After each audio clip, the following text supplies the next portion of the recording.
Hello, everyone, and welcome to the show. I'm Donovan. And I'm Jordan. Join us as we go into the pages.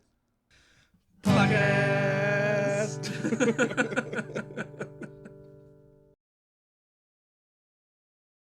Oh, welcome to the first episode of the new secret project number 4, which is the Sunlit Man. What? What are you doing over there? Exactly. Just kidding. The last of the secret projects. It's bittersweet. It is. Exciting to get another book. Kind of sucks that we're not going to get another one in 3 months. Yes. So we still have Stormlight. Look forward to. We probably got another year. I bet you'll release that November of 24. Yes. And for those of you who read Skyward, we have Defiant to look forward to. So there are bright things in the future, but still sad. But this book so far is pretty crazy. Yes. Just jumps right in. It really does. And I kind of feel like all of them were kind of like that, but maybe not really. I kind of felt all of them started off with like a lot of questions, like what the crap is going on mostly. That's kind of what I felt when we going into this one. Yes. First things off first, though. I normally don't read acknowledgments of books, but I decided to kind of read this one. I kind of skimmed through it. You know, I read like the first few paragraphs, but once I started getting into like thanking everyone, I'm sure those people are great, but we have no idea who they are. But one thing that stuck out to me is so Brandon's talking about the editor of this book, and he says he was glad that to help him with this next step of Nomad's journey. And just the way it was worded made me think like I had to stop and I was like, who the heck is Nomad? It sounds like we're supposed to know who Nomad is. Like he's made an appearance because this is the next step of his journey. So now I started freaking out because I was like, did I miss like an entire story of the Cosmere? So I started freaking out, and then I made the worst mistake of my life. I started to Google. I Googled a simple question on an impulse, and I didn't even think about it. I Googled, who is Nomad in the Cosmere? And then stinking Google, instead of giving me links to click, and had a little paragraph, said exactly who he is and where we find that out. So I was like, dang it, I think I just spoiled a major part of this freaking book. And You probably did. Like, that's what I get for reading acknowledgments. So I was really mad about that. No, is that I'm not gonna Google anything about this book until we're done with it. But there are a lot of hints and a lot of clues that I think can help us. I'm going to pretend like I don't know. I'm going to pretend that Google was wrong. Did you know did you learn anything about where Nomad might have been from? Is there another book he's in? Did you see anything like that? I can tell you. Or is that the spoiler you read? So I got a name and I know which story he's from. But if I feel like if I tell you more than that, I might ruin it for you too. Is it a book I've already read? I'm not going to answer that question. Let's just jump right on into this. Eh? But I think these first few chapters leave plenty of hints that maybe were a little more obvious to me. Yes. I guess we should say this episode we are going into chapters 1, 2, and 3 for this episode. We'll probably do a little more next episode, but yes, after reading these 3 chapters, I have my strong suspicions on who Nomad is, but I'm also kind of just like there's other things that I'm reading. I'm like, wait a minute, Curious to hear who your guess is. Yes. Yeah, we just jump right in. So someone named Nomad wakes up among the condemned, and it turns out he does something. What is it called? Skipping. Yeah. So apparently, and this first chapter is kind of interesting because he kind of briefly mentions that he can somehow hoard investiture and then use that to skip, and he calls it BCE or BEUs. Yeah, BEUs, which is something with breath. Yeah, breath equivalent unit or something. Like breath equivalent units, and so he's right now he's at 1,500. So that's insane. So for those of you who have read Warbreaker, 1,500 breaths is like crazy amount. That's so many breaths. Yeah, and apparently you need more than that. Like he usually has at least 2,000, but you need a lot more than that in order to teleport from worlds. So I still think I actually kind of think he doesn't actually have breath. No, it's just like his investiture is like equivalent of that. Yeah. Which is interesting that I guess breaths are the unit of measurement when it comes to investiture, because I guess one breath is easier to measure than like, oh, well, they can like push. how would you tell how much investiture Yumi has? Yeah, she has a lot. You can measure That's all we can say. with breaths, I suppose. We also get our first hint of where Nomad may be from within these first couple pages, and it's how he swears. Yes, I was going to bring that up. So it definitely sounds like he is from Roshar, because he says storms and storming this or storming that. So it definitely sounds like he is either from Roshar or he has spent so much time there that he picked up their cursing. Yes. And further, there is a voice in his head called Ox or Auxiliary that's speaking to him, kind of similar to how a Spren speaks to the Night Radiant. Yes. So there's like another kind of semi-hint. But there's something wrong with Nomad, because if he fights or tries to perpetrate any type of violence, his body seizes up. He asks Auxiliary to transform into things, and Ox says, it's not me that's preventing you from transforming, like I can do it. Yeah. But and he refers to this problem he's having as torment. Yeah, his torment. It's like his torment. So he's not able to fight. He can't summon his Spren, which it seems like it is his Spren. And so all that's kind of background to like kind of help us understand like the intensity of the situation that he also just appears in. And he appears in the middle of an execution. Yeah, that's no, I don't know what is worse luck than that. Right. And like so we learn that he can do this thing called that he refers to as like he skips something. So it almost sounds like he's got some sort of teleporting ability. That's what he calls, like when he teleports to different planets, he calls it skipping. Yes. He mentions throughout these chapters like, oh, if I could just get enough investiture to skip away from this place or something like that. Yes, and he's running from someone. That's what I was going to get to. Like he's running from. It sounds like a group, almost like a police force called the Night Brigade, whatever that is. So right now we have our overarching bad guys.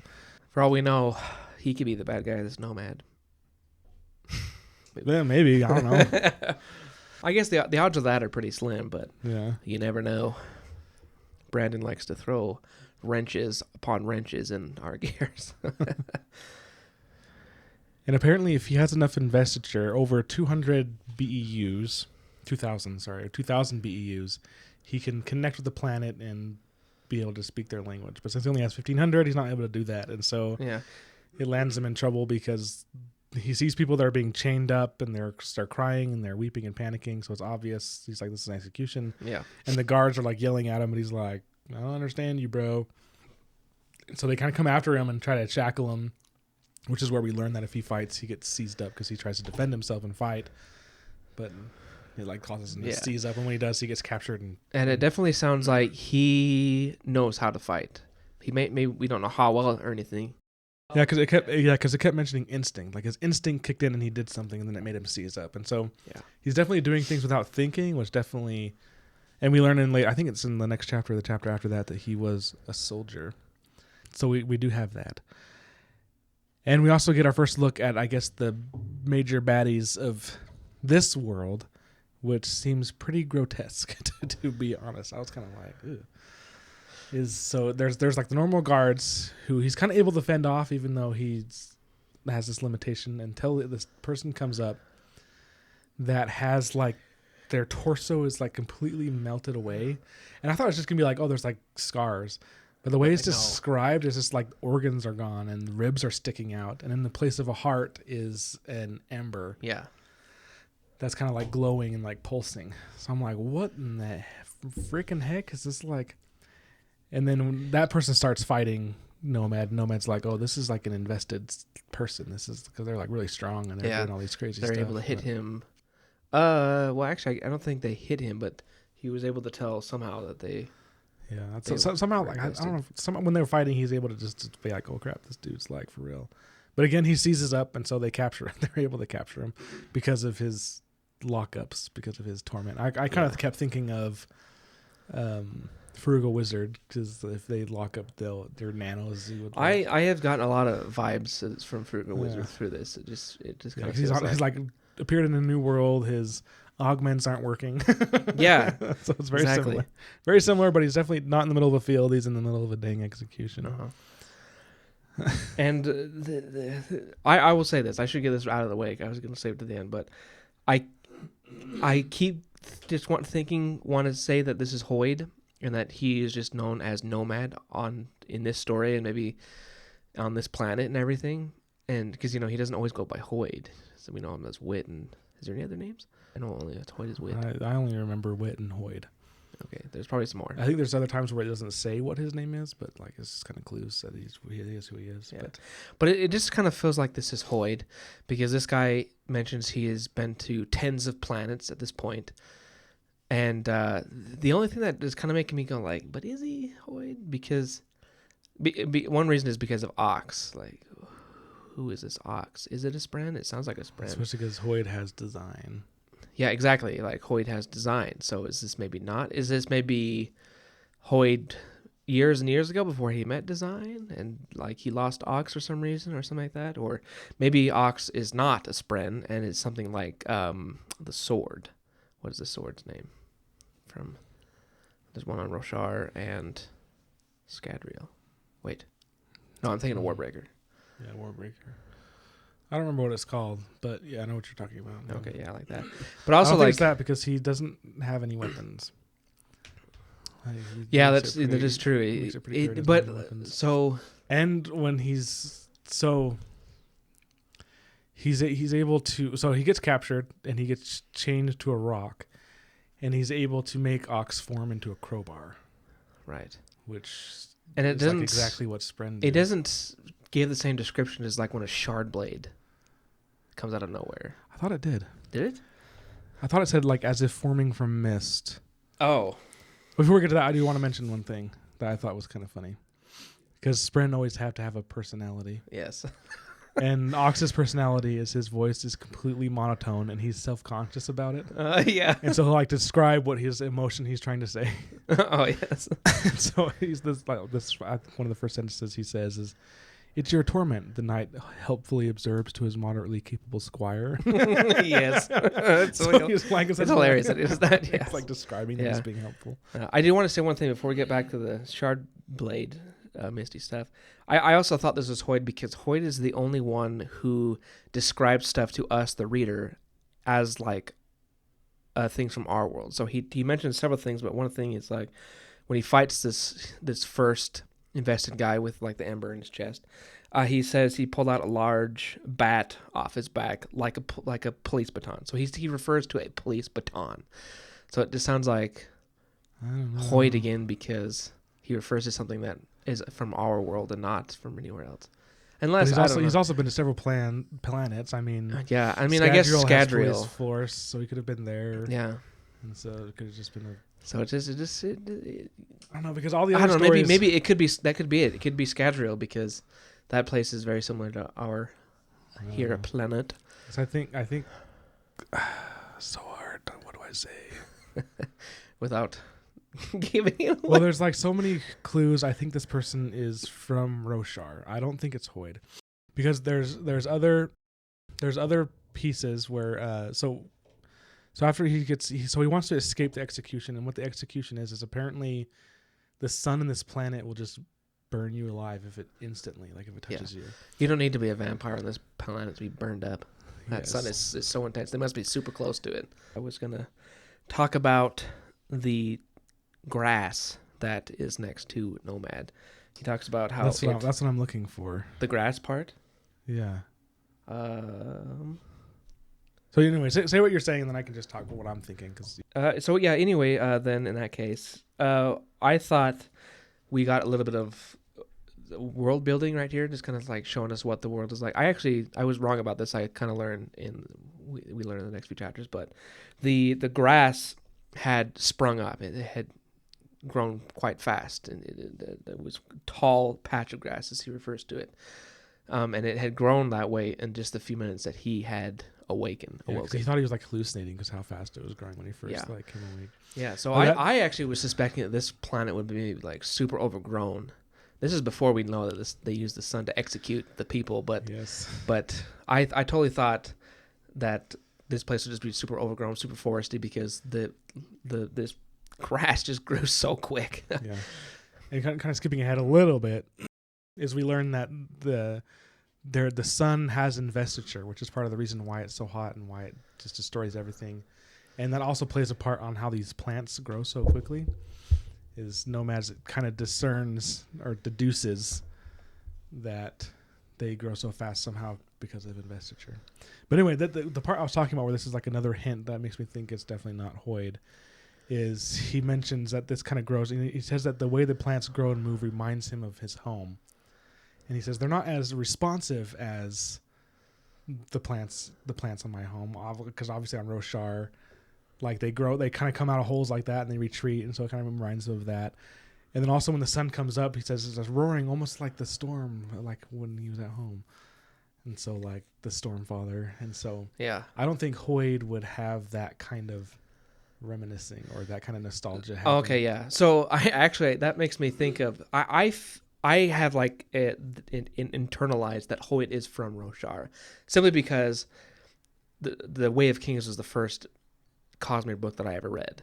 So I kind of just, but I think you're right. Hoid is not from Roshar, so I don't think he would have this kind of like. Oh, I think he would probably mention it. He'd probably be like something along the lines of, "Oh, this reminds me of like another planet I was on." But instead of like, it almost felt like the way he was describing it, almost felt like a homesickness. Yeah, like an ache for like something familiar and for home. And even later, he's fighting in mud, and he's like, this is so weird. Like even after years, like I just need solid stone under my ground. It's weird not to have solid stone. And like someone from Roshar, the dirt is like such a weird foreign thing. It's just like all rocks. And so to have that so ingrained that you're like weirded out by like mud when you're in the midst of fighting, I think is further hints that it's someone native to Roshar, grew up on Roshar, and at some point became another world hopper. Yeah. So we don't know what the heck it is. But do you think this ability has to skip around is a Night Radiant ability? I don't think it is. You don't think it is? And I think it's going to boil down on my prediction, which we learned from Yumi, often is completely off, but I still like doing it. My prediction is he did something to be able to world skip, and maybe he joined this organization and did something to piss them off, or maybe because he learned how to skip, it made them pissed off. But I think his ability to skip worlds and the fact that he's being chased by this group of people is going to be closely connected. Yeah, that was one of my very first questions. Like when he talks about like literally what is it? It's like the third paragraph when we start this. He's like, where had he skipped to this time? And would it be far enough away to hide from the Night Brigade? So immediately he was like, okay. So he's just desperately running away, and he's just like panicking. All his thoughts are just about escaping and running. And so he seems defeated. He seems like he's suffered a great loss, and now he's just trying to survive. Yeah. It's kind of like the vibes I'm getting, and now he's just thrown into this crazy situation. Yeah, but your guess is, I should call it your theory. Sounds more cool. Your theory is that he is being pursued because he knows how to skip around. I don't know if that's why he's being pursued. My guess is because we know from Shallan's experience with the Ghost Bloods that turns out that they are this secret organization that is across the world, and they're trying to transport energy. We also learn from Wax and Wayne that the Ghost Bloods are there too, and they're doing certain things, and they're combining. So that there are organizations in the Cosmere at wide that have like these goals. And so my theory is he joined the Night Brigade and then learned how to do all these things, learned how to skip, learned how to amass investiture to do so, and then something happened. Like so you almost think like he was recruited by the Ghost Bloods and then kind of flaked out. Not the Ghost Bloods, but the Night Brigade. I think he was part of the Night Brigade. Oh, right. That's what I meant, the Night Brigade, not the Ghost Bloods. Yeah. And I think I'm getting like major like 007 Born Identity vibes where he was part of them and he did something to piss him off, and now they're after him, but he's like a really good agent and he's like staying. Or maybe he's like managing to stay one step You ahead. think maybe he discovered that they're actually not what they say they are type of thing, and they're not the good kind of people that he was expecting? Something along those lines. Okay. Like I don't know if I want to say like specifics, but I think something along those lines where he was a native to Roshar, he became a Night Radiant, and somehow got involved in this intercosmere gang or organization where he learned how to bounce between worlds, and then something happened that he got on their bad side, and now he's on the run. So hopefully we'll find out what that means. I think that's a good theory. And we also kind of get a plan hatched that I think is going to shape the story a little bit. Well, I think a lot. Is he's desperate to get enough investiture to get off the planet, and he's like, I bet I can absorb the energy from the sun. Turns out he can't. It's like way too powerful. Locke even says if he tried to do it, it would destroy him. Yeah. So we're like, okay, that's not a plan. Yes. And then he devises an escape. So he's trained to a rock. He makes Ox into a crowbar, escapes, and then he chains. These people have pretty intense technology. Like at the same time they're attacking with a police baton, they have hover bikes. And so that's a good point. It kind of seemed like jarring to me. Maybe it's because these guys aren't like these guys are just kind of seem like prison bully kind of thing, like prison guard bully, whatever, and like they don't have weapons because they don't want the prisoners to get a hold of like a decently powerful weapon. They can just kill everyone. Like the only thing they can get is this baton thing. But yeah, I wonder if we will see something more, because so far that is kind of a big gap right there. Where they're I was kind of like, whoa, what the crap? Because like, so he sees that the people are panicking, and as the sun gets higher in the sky, they're panicking even more, and even the guards are like hurrying to their hover bikes and trying to run away.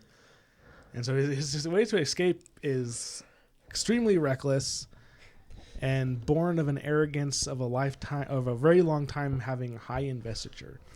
And so that's like kind of another hint. Like this person, Nomad, is, I think, pretty experienced. So that kind of makes me think he's either like before the events of Stormlight Archive, or maybe well after. Most likely before is my guess. Like maybe this guy was around before all the Spren left, or I can't remember what the details of why the Knights Radiant suddenly stopped being Night Radiants. It's because they told me to tell you. Yes, enlighten us all. Well, the original Knights Radiant, like after all the desolations and the final desolation, when the Knights, I forget what they called it, when the Knights fall first abandoned them. I can't remember. They have a name for it, but I don't remember what it is. I can't think. It's like, because it's like a huge thing. Like we could say like the Holocaust, but they have a word for it too. But yeah, they have like a word for it that means like that. But it's escaping me at the moment. But basically, it's discovered, and this is a spoiler for Stormlight. But you're caught up on Stormlight, so it'll be a reminder. I just need to reread it and refresh. It's because the Knights Radiant discovered that they were not the humans are not Roshar natives. That in fact the Parshmen and Parshendi are Roshar natives, and the humans came and kind of didn't really invade. They were refugees, but they eventually conquered and did a bunch of stuff and kicked out the natives. And so they realized that almost like pioneers. So they kind of felt like betrayed in a way. They're like, I've made this oath, and I realized to protect people and to guard them, and I realized I'm the invader. I'm the one. Oh, okay. Killing these natives, that this is their land, and so it just made them forsake their oaths. Oh, and that's what killed the Spren, right? Yeah. Because if you forsake an oath, the human just loses their powers, but the Spren dies or becomes a dead eye. Which, based on what it kind of seems like they can come back from that, because Adolin's sword starts like talking and stuff. So. Yeah, but it takes a lot of effort apparently. Because I think at the end of Rhythm of War, his Spren still is kind of talking, but she's not like fully resurrected yet, or whatever you want to call it. Which makes sense, because I mean, over and over and over and over, it says that the Spren are like energy and raw investiture, which you can't destroy, but it can be reshaped, and so that would make sense. It kind of makes sense. Yeah. Speaking of like the Knights Radiant, I want to talk a little more about Nomad. Just a little about going a little more about his Radiant abilities. Then I'm kind of curious to know more about what this torment is, because he does say, he's talking to Ox, and he says, "I thought that my oaths overrode the aspect of the torment." So he's like, what the heck is this torment? Is it like an actual like a Knight's Radiance like obstacle getting around to do their oath is called a torment, and we just don't know that yet? Or I think is that his own thing that he says? I'm thinking of it like a curse. Like I think he has a curse. That, or even that, yeah, that was because he's like, I think should my oaths override this? But then Ox is like, what oaths? And so, oh yeah, he says, I'm sorry, but what oaths?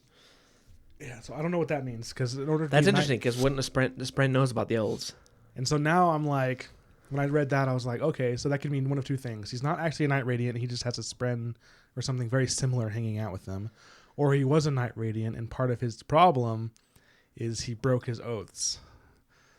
And so he's lost some of his abilities. But yeah, that could be it too. Yeah, but he still is very powerful. I think he's quite powerful, and it's evident in the beginning of chapter 2, because his escape plan is he chases after the hover bikes, and he forms Ox into a chain and attaches it to one of the speed bikes, and they drag him across the ground, and he's like getting scraped, and it's like they're going freaking fast, like fast enough to outrun the sun. Yeah, which is dang fast. I don't know how fast. Yeah, because Nomad does kind of wonder. He's like, I wonder if this planet has a slow rotation, because we outpace that sun like very easily, but still pretty fast. Like they're dragging, and he's like slamming against rocks. He's going fast enough that leaves are like razor blades of slicing him up. He's like enough so that his clothes are like torn to ribbons. But he says that his investiture is such that what would break a normal person's bones bruises him, and he has that ability to heal. And so, even though it's incredibly reckless, I think that's also made me kind of think that he has a lot of experience with this level of investiture, because he knows, like, just that he doesn't even think about it. He's like, I can survive that, yeah, no problem. It's not like right. I hope it's not like, when Kaladin is experiencing this power, he's like, oh, I hope this works. Yeah, it didn't have that sense. It had the sense of like, I'm doing this because I know it's gonna be fine. Like. It's fine. Yeah. And then he just gets dragged for hours. Well, dragged for a while, and then they go up further in the air, and then he kind of dangles for a few hours. Sounds pretty painful. Like, even if he wasn't getting scraped up and knocked around, just hanging, being dragged by a bike like this for a little bit would be like, oh yeah, because he still has manacles, and he's like attached to chains. Yeah, pretty intense. Something I think that's also very important to note. When he's fighting the dude with the ember in his chest, the guy goes to hit him with the baton, and he catches it, and the guy with the baton's like super shocked, and even everyone else around him is like, "Holy crap! Like, how did he do that?" Yeah. So yeah, it's just another hint that these Emerald people are super strong. Yeah, it definitely sounds like there are classes of people. He refers to the people, I think, who are being executed as peasants. And that is just his term of thinking of them right now. We don't actually know their level of society, but it seems like there are definitely these people. The people with embers in their chest are much stronger, and the people who are the peasants just have no hope of defending themselves against these people. And whatever rule or laws are governing them just allows for these people to brutally treat them. I'm getting the vibes of definitely like tyrannical type of government type of thing. It definitely has that. It definitely has a very oppressive. Yeah, and it seems like we don't know anything about these people who are being executed right now, but it does kind of feel like maybe like these people were either charged with something super stupid, so they're being executed because like the fancy rich people just don't care about them, and so they just want to execute them and everything. I think another telling thing is, and Nomad even knows this, they're not resisting. Like they're screaming and they're panicking and they're crying, but they're not physically resisting. And so they're definitely beat down. They're definitely like lost all hope. But it definitely seems like they still don't want to die, obviously. And he feels kind of guilty. He feels pretty guilty about it because as he's escaping, he can see back, and right when the sun touches them, they just immediately burst into flame. And even when the sun kind of touches him, and he said it even took like a lot of his investiture to like heal the burns, and so we know it's really intense. And one thing that makes me still just kind of feel like we're almost reading the Frugal Wizard again is because Ox will be like, "You're down to 8% type of thing," which just sounds like a warning, 8% of nanites or whatever. Yeah. And the 8% referring to how much he needs. He's 8% to enough investiture to world skip. So, right? That's what I think that's what it's talking about. I thought it was similar to that. I thought it was something like he's at 8% of his full capacity of whatever he. Yeah, that's what I thought. But that's probably more likely. And I want to say that when Nomad was defending himself against that Ember dude, like the other prisoners kind of looked at him like they suddenly got a glimmer of hope, which is kind of depressing because and he even said like he thought he heard some of them call out for help. You can't really understand their language, but I guess you can. Yeah, I think we talked about that, right, for just a brief second. Like he can't understand these guys' language right now because he doesn't have enough investigators to translate their language. Yeah, let's just get that away just in case. But I thought that was kind of sad because there were these people who were like, maybe we could be saved, and they're just dead. And I guess we get another. I'm sorry, I want to point out as many hints as I can, just because I don't think they're as obvious unless you were spoiled like me. But here's our next hint. It's just this one little sentence that, if you're familiar with Stormlight, I think will start to clue you into who this is. Said he'd always been inquisitive, even after he'd become a soldier, pointedly turning away from his life of a scholar. He'd asked questions. Oh, that rings bells, actually. Right? But, oh, man, it's literally been like 3 years since I've read any Stormlight book. Oh, man, I don't remember. When did Rhythm of War come out? I don't know. It's been a while. I want to know. It's been at least a year, I think. I need to look that up now.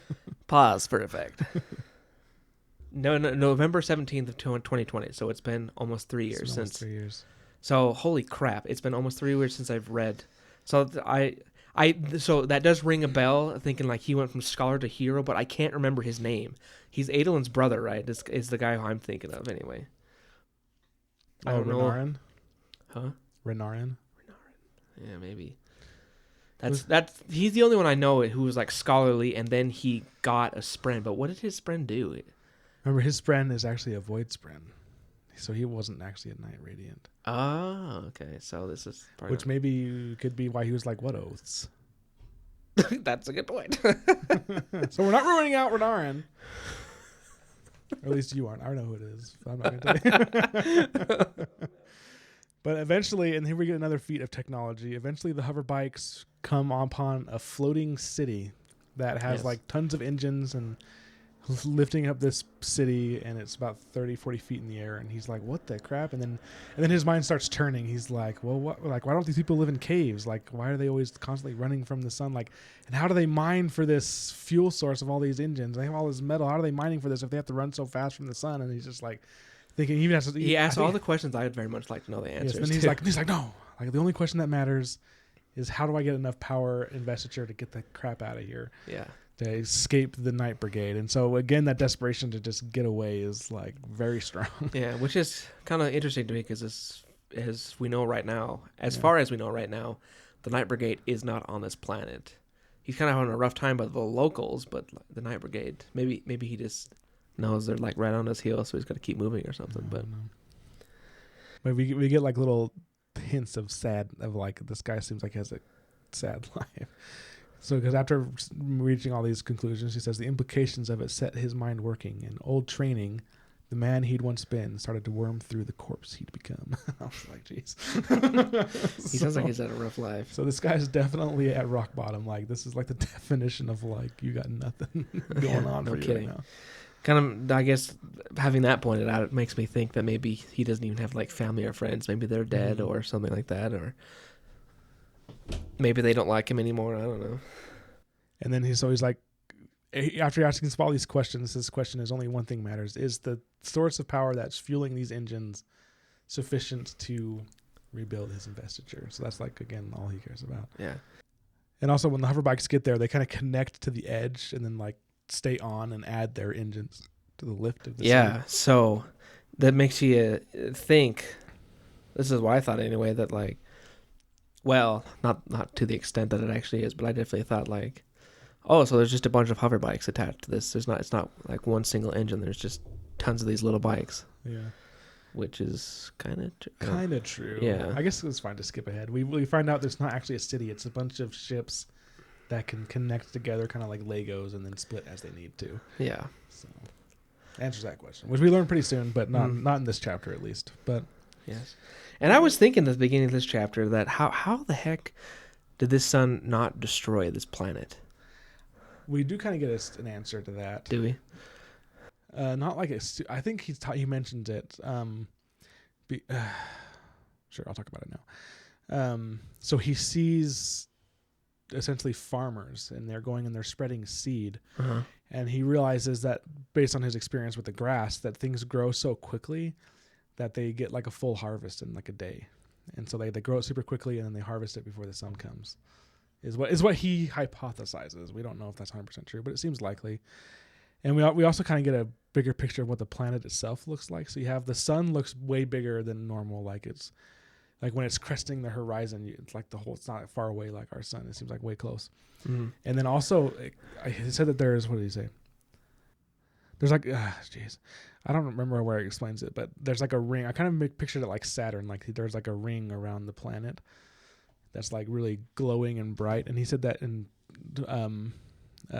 Nomad says, even though he's been to tens, I don't know why I keep saying it like it's so weird, tens of planets. I'm like, who talks like that?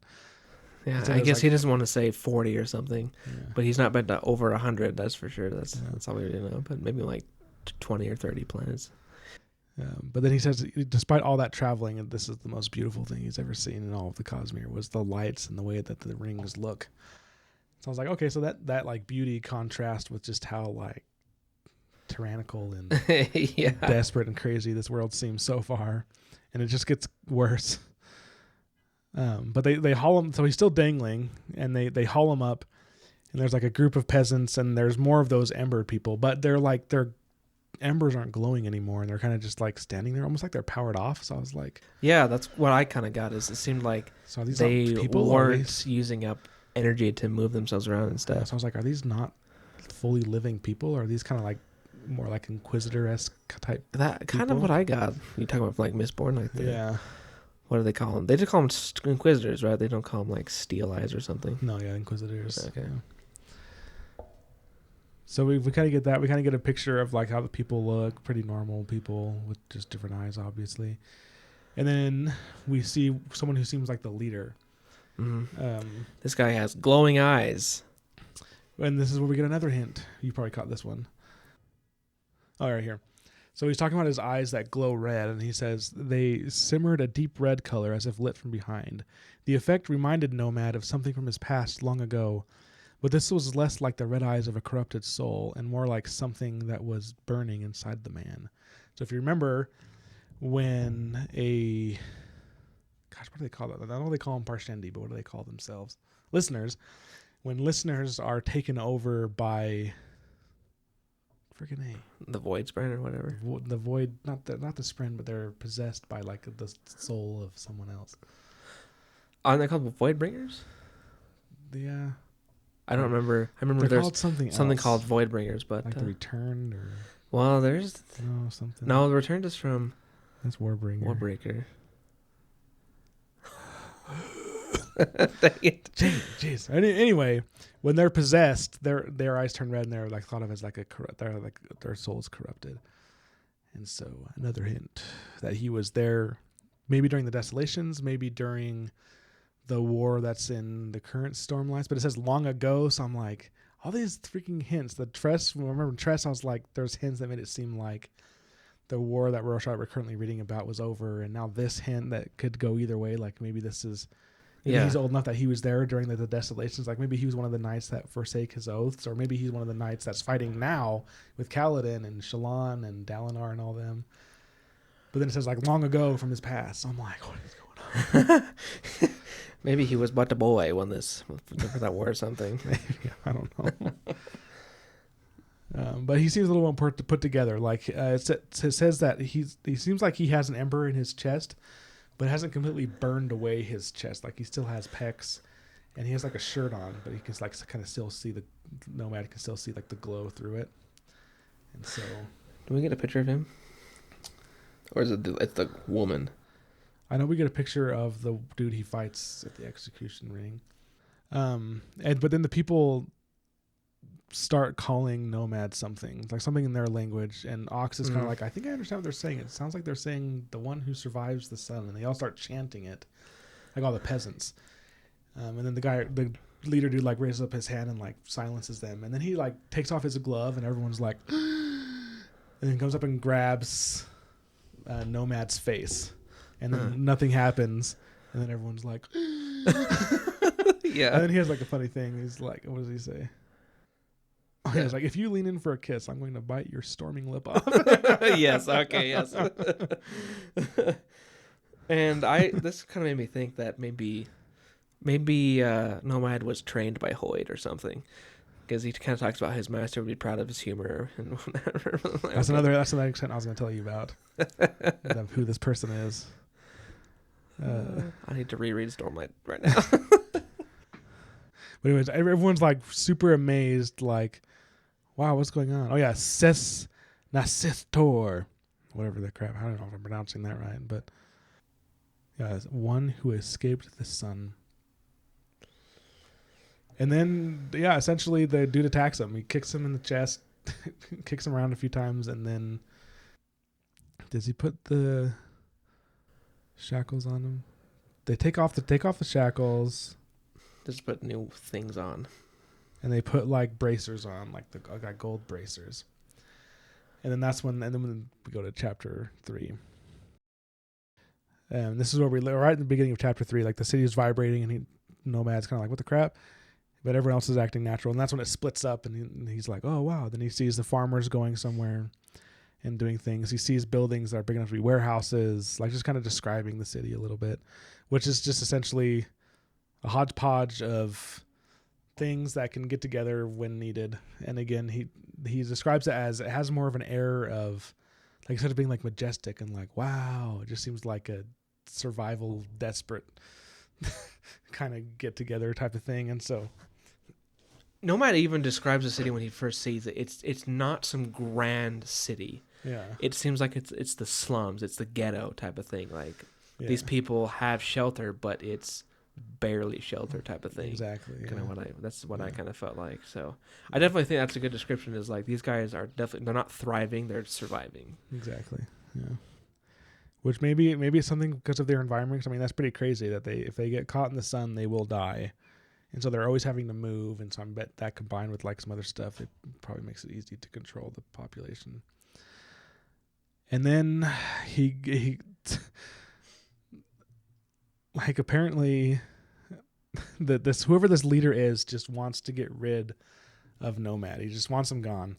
And even though Nomad can't understand his language, it like comes across as pretty obvious to him, because they take him, and then they some of the ships go and form an arena about 2 buildings high, and then he realizes like, oh, the rich and the privileged are about to get a show while the farmers are working, is what he says. And then what happens is a container drops, and a bunch of peasants are shuffled out into this really muddy area. He's thrown in there in this muddy area, and then 3 of the Ember Chest people come out, and they have like weapons and stuff, and he's like, oh, well, this just got for real.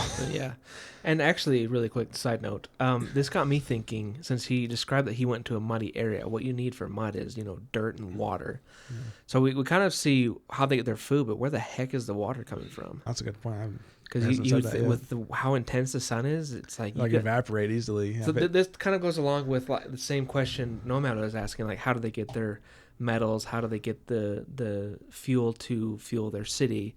Where the heck are they getting the water? Like how are they mining these things? Because I would imagine on a planet like this, water is only able to survive deep inside the earth. Yeah, like if it's on the surface, it's going to evaporate. We're going to get the same effect as we saw in Yumi's world, where it's surface water just gone. Yeah, so like it's got to be somewhere. That's a good question. I wonder if we'll. That was my side thinking until all the murdering started. Figure it out. So yeah, once the Emerald people come out, the peasants that were kind of shuffled in there with Nomad start freaking out, start running all over the place.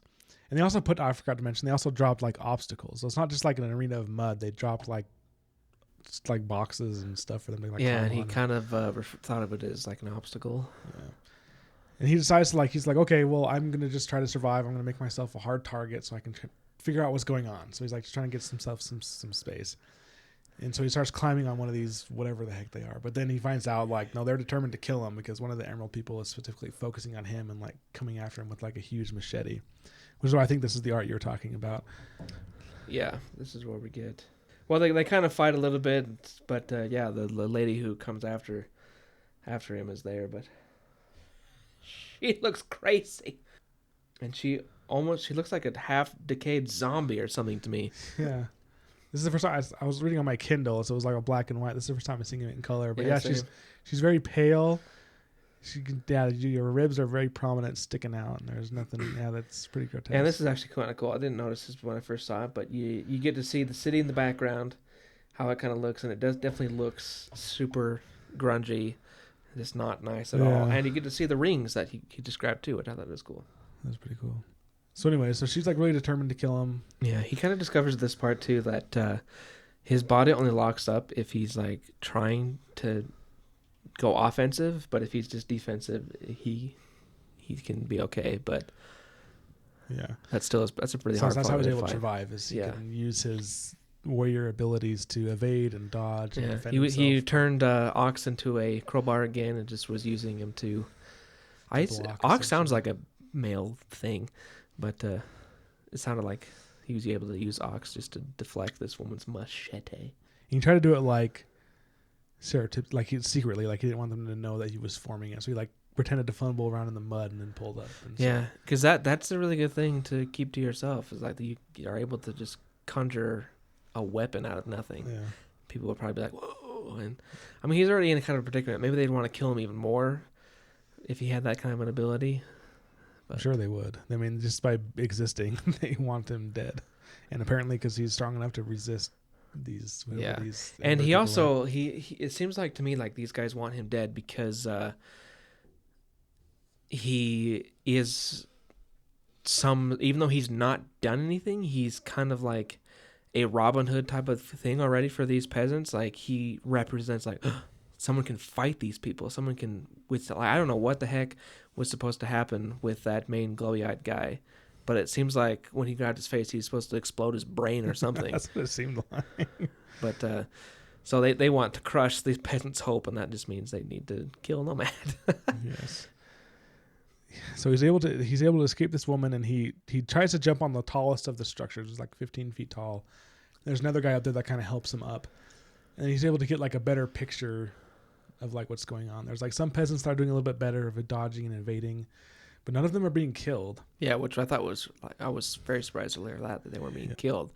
But we can go right into this anyway, since they weren't being killed for a reason. Like this was like a really just cruel game of tag. Yeah. Like the people who don't get caught are left to they'll be spared, but it sounds like the people who get caught are the ones who are going to get taken down to the surface and left for the sun to burn. Yeah, that's what Ox said. He said, so this was some elaborate game of tag to determine who's next in line to be executed. Yeah, which I want to know what the heck is going on. Like I really want to learn more about these prisoner peasant people. Like why are they? Why is this a thing? Because this gives me more of a reason to think that these people, whoever these Ember people are the police force type of thing of some tyrannical government. I'm thinking because would a just government play these games for the entertainment of the rich and privileged? Like no, they would just execute them because like someone did such a terrible crime that they need to be executed. But this just sounds like they're just cruel, evil things that want entertainment, and the way they do that is they use something to select people. Yeah. Like this bartender didn't give me a free drink, so he's going to be thrown on the list of people to kill, or we're going to throw him in the arena or whatever. I don't know if it's like quite like that, but anyway, to your point, like of how cruel these people are. When the leader guy was kicking Nomad and realized that Nomad wasn't going to fight back, he like smiled and enjoyed beating the crap out of him without a fight. And so there's definitely that like level of like sadism and like psychotic people. But yeah, another theory. I think these Ember people are more like priests, and this sun is like some sort of god to these people, and they're deciding who's going to be sacrificed, similar to how Aztecs sacrifice people like to the god. That would be, like they're not just like wantonly killing them to kill them. They're like, the sun needs to be fed with the flesh of the weak so that we can survive, or something like that along those lines. But I think that could be similar for sure. But even like those kind of people, they don't like play with their sacrifices, if you will, like throwing them in an arena and then like making them run around for their lives so that they don't have to be sacrificed. I'm sure they have some reason. We'll see. It's probably stupid. Yeah. But that one woman is still after Nomad, even though he's up high. And she's like trying to figure out a way. And then he talks to Ox. He's like, what's the heaviest thing you can become that's not a weapon? He's like, I can become a 100-pound thing of metal. Yeah. And so the lady, she finds a way to like kind of jump from like one to the other, trying to get to the biggest one. And then when she's at the next one, she jumps towards Nomad, and he jumped at the same time, holding the bar out. And then in the air, his torment realizes that he's attacking and seizes him up, but he's already in the air. And they collide, which I guess it again shows the strength of these emerald people, because they collide and they fall down to the ground 15 feet with him on top of her, his weight plus 100-pound barbell, he calls it, and his elbow in her throat. And it says that she's just stunned. She is effectively taken out because it says this again is just like they're not used to people there after being able to fight back. Yeah. They've never met another invested person aside from their co-worker people, whatever you want to call them. And kind of another thing that we forgot to mention is every time one of these prisoners was captured, the crowd would cheer. Yeah. But then when Nomad stuns one of these emerald people, instead of cheering, they're all just like dead silent. Yeah. And then he kind of yells out like, doesn't happen often, huh? Like, why would it ever happen? Like, these are invested warriors, and you pit them against unarmed peasants. And then he looks at the leader and kind of like steps forward menacingly, but then like coldness like washes over him, and then he realizes that these bracers are doing something, and the leader has like a remote of some kind, and pushed a button. Yeah, he says it had something with buttons on it. That freezes him and makes him immobile, and he falls face first into the mud, unconscious. Yeah. So again, like, what kind of technology? Yeah, like they're fighting with machetes, and they are sacrificing people like ritualistically. But they have hover cars, they have cities that float, they have bands that can immobilize people with a click of a button. So like, this seems like a really strange society, and like almost like, it's just like, were they like really technologically advanced, and then some sort of like world-ending catastrophe happened, and this is what's left, kind of like in that game Horizon Zero Dawn, where there's like amazing technology everywhere, but the people are pretty much living as like primitive, like they have bows and arrows, and kind of stuff like that. But they kind of use technology for certain things. Like, I wonder if it's like kind of similar to that. Seems a lot like that for sure. So like, yeah. But that's the end of chapter 3, and then I'm surprised. It is interesting. I was just gonna say about these bracers or whatever that kind of reminded me of Thor Ragnarok. Yeah, totally. With like the thing on his neck. Yeah. Like they suck out your heat instead of shock you. But I'm surprised that kind of thing doesn't kill someone though. Like, if you suck so much of someone's heat out of them that they fall unconscious, it seems like they'd be dead. But maybe that's part of their advance. Maybe it was supposed to kill him, and because he's so invested, he didn't. Maybe that's what it was. Nobody surprised again. He's like, he's still alive. How do you kill this guy? Yeah. Yeah. So right off the bat, man, we have the overarching enemies right off the get go, the Night Brigade that he's running from. And then now he's immediately put into, just automatically now he's enemies with whoever these Emerald Chest people are and this leader. And so I think this is gonna be great. I'm really excited. I'm too. This could go so many different ways. Yeah, like, holy cow! He could become like the Robin Hood and liberate these people. This is feeling a little more.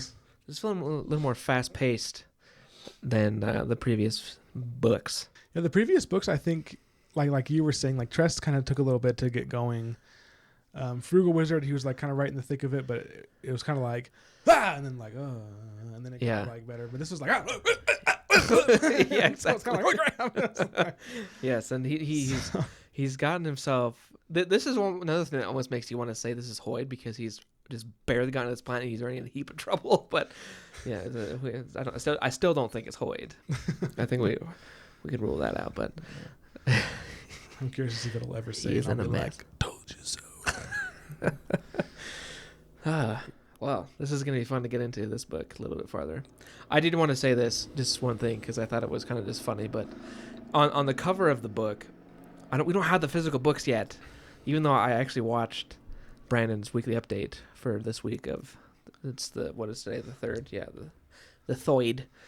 He announced that they've got all the books for the Sunlit Man, but I didn't get an email saying my book is on my way yet. But anyway, I saw in the update email that they're going to start shipping them soon. So. Yeah, so we'll have that haven't got soon. Maybe in the next episode we'll have it.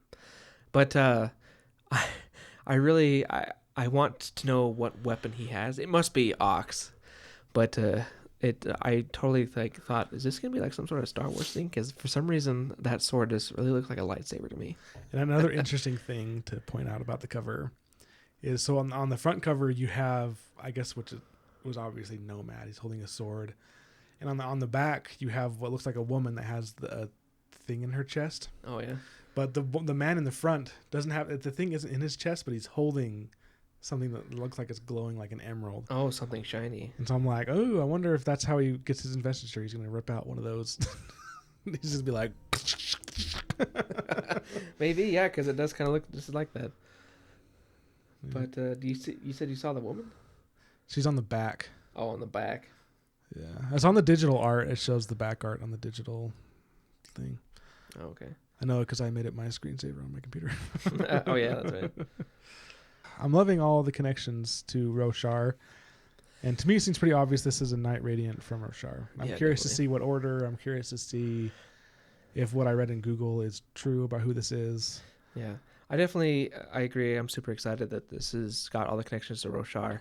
Because actually, I might be biased since, again, the Stormlight Archive was the first thing that I read. But I really like Stormlight Archive and that whole story. And anything connected to him, just like, get more. I think another hint that it's not Hoid is Hoid's white, and the person in this one is not white. At least not in the art.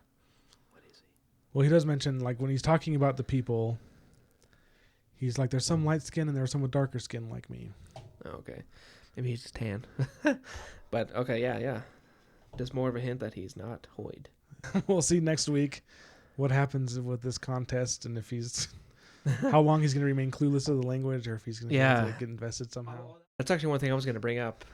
I'm curious if Ox, how Ox absorbs investiture. Like, does Nomad need to sit there and like meditate or something, or can he just like slyly go whoop, and they won't even know that he just boosted himself up, and then he's going to be he's going to wake up in a jail cell or something, and then kick this Emberized guy's butt and escape, and he'll be able to finally understand the language, and maybe he'll find like someone of these peasant people and learn what the heck's going on, type of thing. Yeah, I can see that. Or maybe he'll have this whole like interrogation thing from this guy, like, who are you? Where are you from? How come your brain didn't explode when I touched you? Type of thing. I don't know. But yeah, it'll be interesting. Thanks again for y'all for joining us. We hope you are enjoying this book so far. I am sure since you discovered the identity of who Nomad is, where he's from and stuff, that many of you out there have already finished this book. But we're going to take this slow, really unravel this sucker. Let us know how you're liking the book so far, or if you liked it, if you've already finished it. We would be interested to know. But yes, until the next week, happy reading. Good day. Bye.